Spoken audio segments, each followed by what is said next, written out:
What's up everybody, it's Dwayne, back again for another video, back again for another reaction, and today is a great day. Do you know why it's a great day? It's a little secret. It's a Sweden day! 5 Swedish life lessons. I'm sorry guys, I'm such a weirdo.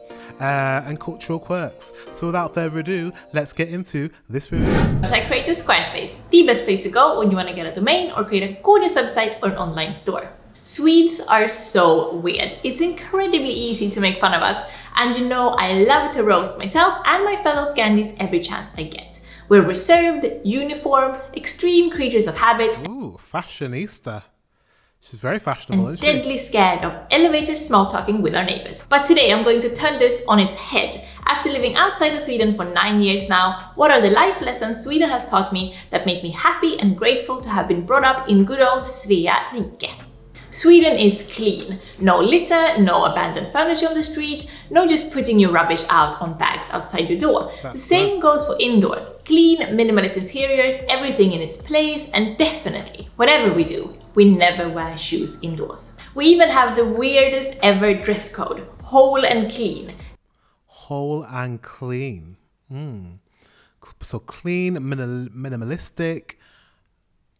Yes, sometimes on invitations or as politeness advice, we're told to dress whole and clean. This dress code could actually be a metaphor for general Swedish lifestyle. Make sure you're whole and clean, make the effort to look and behave put together, and everything will be fine. And this is something I didn't realize until I left Sweden, that it's ingrained in my bone marrow to always make a little bit of an effort. She looks like she's a model. This is definitely, I don't know, let me know in the comment section below, but I don't think you all look like this. I mean, she looks like a magazine model. When it comes to appearance, orderliness, and everyday coziness. Just making that 10% extra effort really elevates everything in life. We Swedes hate hierarchies. No one is ever supposed to be above or below anyone else. We're all just as good as the next person. I agree, that's how it should be. Bragging is totally forbidden. Even low-key stating your skills or accomplishments is highly frowned upon, which makes job interviews, well, interesting. This is also a negative aspect of Swedish culture, to be sure, because it stumps creativity. In fact, so few people in Sweden are cocky enough to start their own business that we're super dependent on immigrants to come into the country, starting businesses and employing us good worker Swedes. But the nice aspect of this is that everyone has a voice. No one is intimidated by their boss, no one calls their doctor or their professor or their manager by their surname, or has to say madam or sir to anyone. In fact, I like that. So you guys speak to each other with respect and on the same level, and with like, there's no I can't say it. Superiority. See, I'm English and I can't even pronounce it. Superiority complex.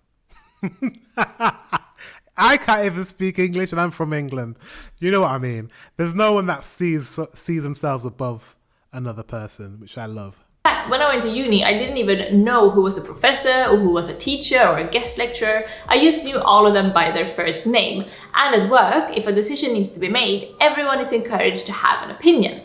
We often vote on things instead of the manager deciding for everyone. We have a lot of development meetings where the employer tells the employee what they can do better, but where the employee also tells the employer what they can do better. This all stems from Sweden's socialist background, where farmers, office workers, and directors are all considered equally valuable members of society. I mean, in theory. Obviously, this doesn't run through to 100%. Money is a status symbol in Sweden too, but class in general is not something we notice or judge people by to a super large extent, especially compared to here in England, where it seems like your class belonging is a huge part of your identity.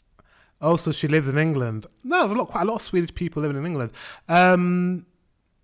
Yeah, she's right about in England, class is really looked upon. Like it's pretty bad in England when it comes to class and classifying people differently due to their education and their background. And there are class markers in the way you dress, the way you talk, which school you went to. Yeah. For me, it's very foreign to consider class belonging such an identity modifier, if that makes sense. By the way, do you want me to make more culture quirks videos about Sweden or London or Berlin even? Let me know and give me a little thumbs up. It's always super helpful when you do. Okay, this is such a small thing on paper, but it makes a huge difference to a society, if you ask me. In Sweden, we cook. Growing up, takeaway didn't even exist at all. Maybe once every 2 weeks we would get pizza that you had to get in the car and go buy yourself at the local pizzeria. People bring home-cooked lunch boxes to work every day, very little eating out compared to other countries. We call it husmanskost, houseman's food, meaning the old school husmanskost dishes we've been eating since the dawn of time. Potato meatballs and lingonberry jam, pea soup and pancakes, and macaroni with sausages and a shit ton of ketchup. Those kind of foods. Okay, but seriously, eating home cooked, following some kind of food pyramid idea with veggies, carbs and protein, I think it makes a huge difference on two major aspects of life. Health, obviously, but also personal finances.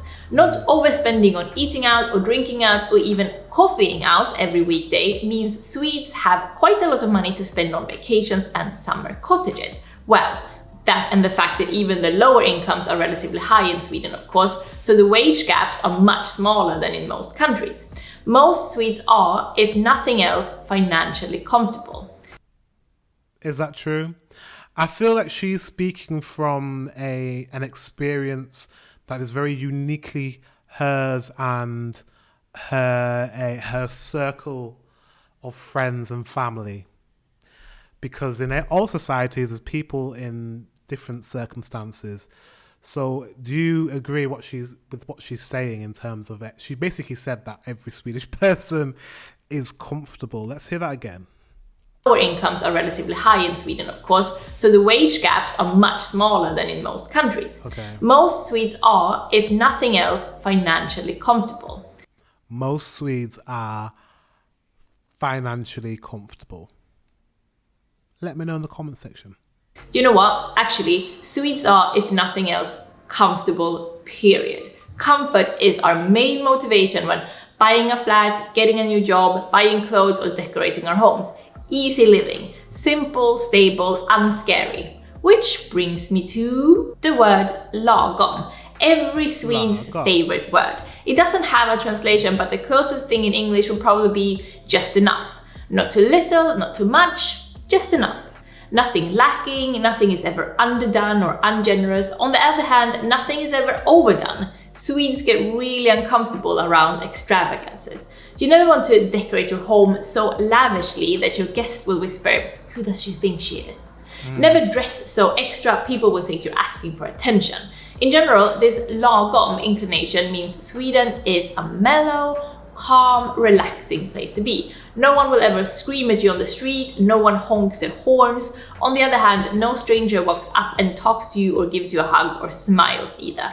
This extreme balancing act, being on the knife edge spot, which is lagom in everything you do. Be nice but not too nice, work hard but not too hard, be honest but not so frank you make other people uncomfortable. This balancing act is taught to Swedes from the day we can crawl. So to us it's second nature and we're incredibly sensitive to detecting when someone or something is unlagom, kind of like a spider sense. And I know immigrants who have been trying for years to grow this spider sense to fit in and be lagom themselves, but it's a daunting task and one of those cultural intricacies like every country has that is ingrained in everything from language to office culture to dating. I myself, I hate lagom. I'm revolting against it because my personality is not lagom. Okay, when I'm in Sweden, I'm not lagom.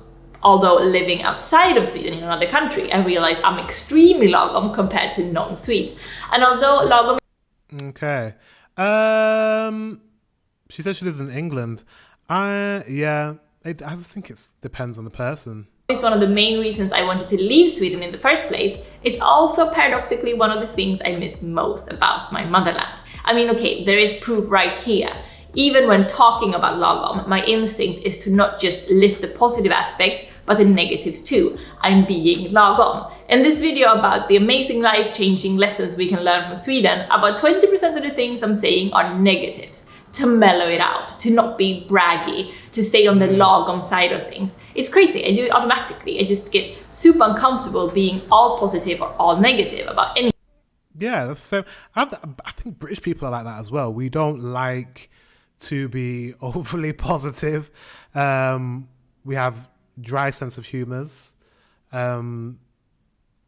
We have more comfort in the negative than we have in the positive. I think I'm quite positive, but then, yeah, I'll always refer to something that's negative or not agree with something if I don't think it's right. So I don't know. Anything. It needs to be mellow, balanced, I think nuanced. Lagom. Lagom. The most important thing an upbringing in Sweden has taught me is that paying taxes is a good thing. I love paying taxes. I love contributing to a society that has made this wonderful life of mine possible. I grew up in a social democratic society. During my whole childhood, I always felt safe, equal to my peers, and with more or less every possible career path open to me. Free healthcare, free schools, being taken care of when you're old or if you have special needs. It was like being a part of a kind society. When thinking about my childhood, I'm extremely grateful and privileged to feel like I could trust the people around me. No one would lie to me or screw me over. I mean, it of course wasn't perfect. People were struggling in Sweden too. There was racism and sexism and unfairness then too. But there was very little spikiness or individualism or mistrust.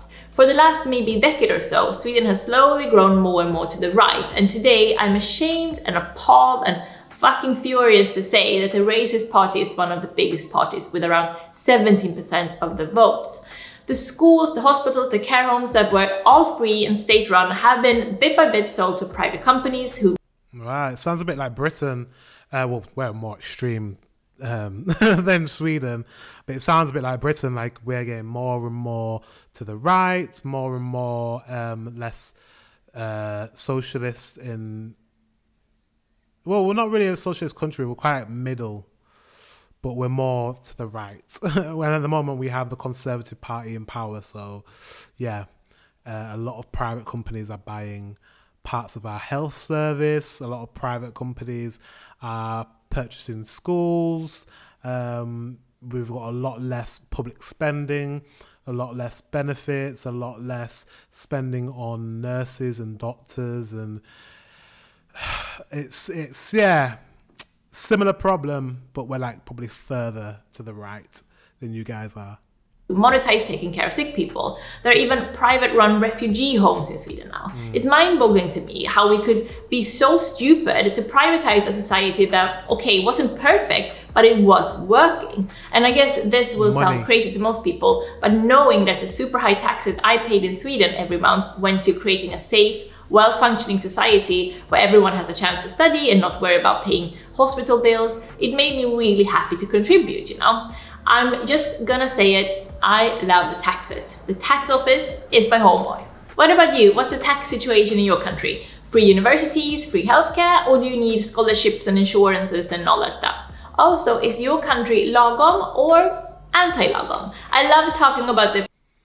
I think England is lagom. I think Europe in general, Northern Europe, I think UK is classed as Northern Europe.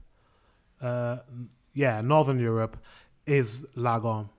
So you have countries like England, Germany, France, you know, all the Nordic countries. I think there is a feeling of not being like America's quite outlandish.